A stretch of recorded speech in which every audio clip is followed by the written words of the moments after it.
I know you're wondering, this project that I'm planning to do with this money, these coins that I have, does it require a Nema license before I continue? I'm going to answer that question in this video, but please subscribe to my channel first.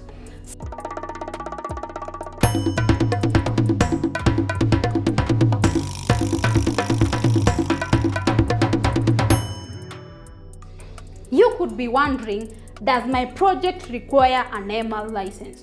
Do I need an environmental impact assessment report for my project? And the answer could be yes, and the answer could be no, because not all projects require environmental impact assessment. There are some that are exempted, but there are those that must have an environmental impact assessment before you do them.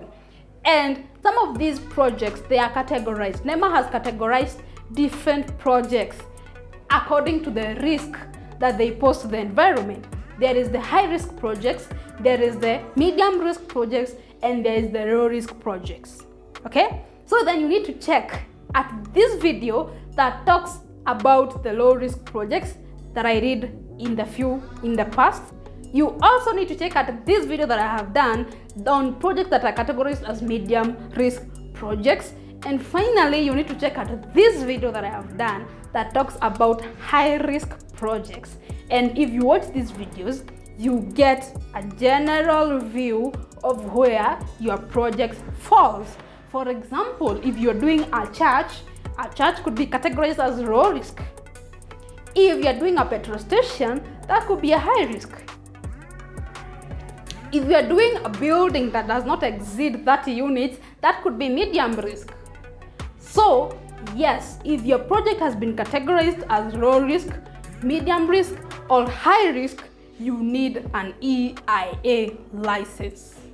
Okay?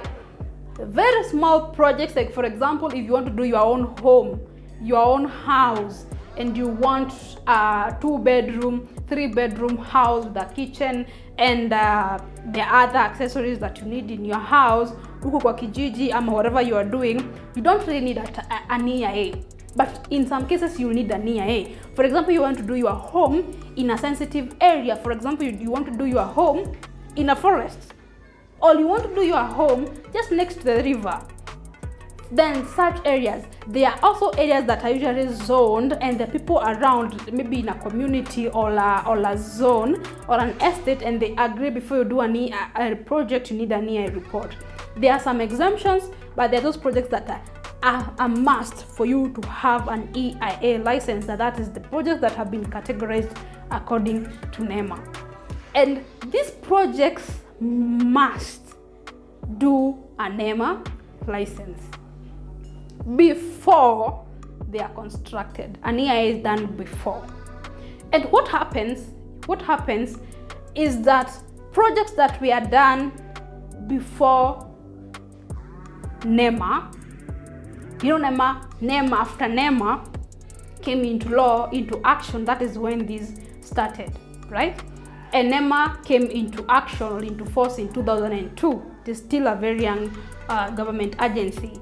And the Environmental Coordination and Environmental Management and Coordination Act came into law in 1999. So all projects that we are done before then, we are done in 1980, 1970, 1990. If it was done then, there is not really a big problem. But if it has been done after MCA, it must do an EIA. And note, do not assume that because Nema did not catch up with you when you did your project that you have escaped. Whenever they catch up with you, you will have to do an EIA license even when you're operational.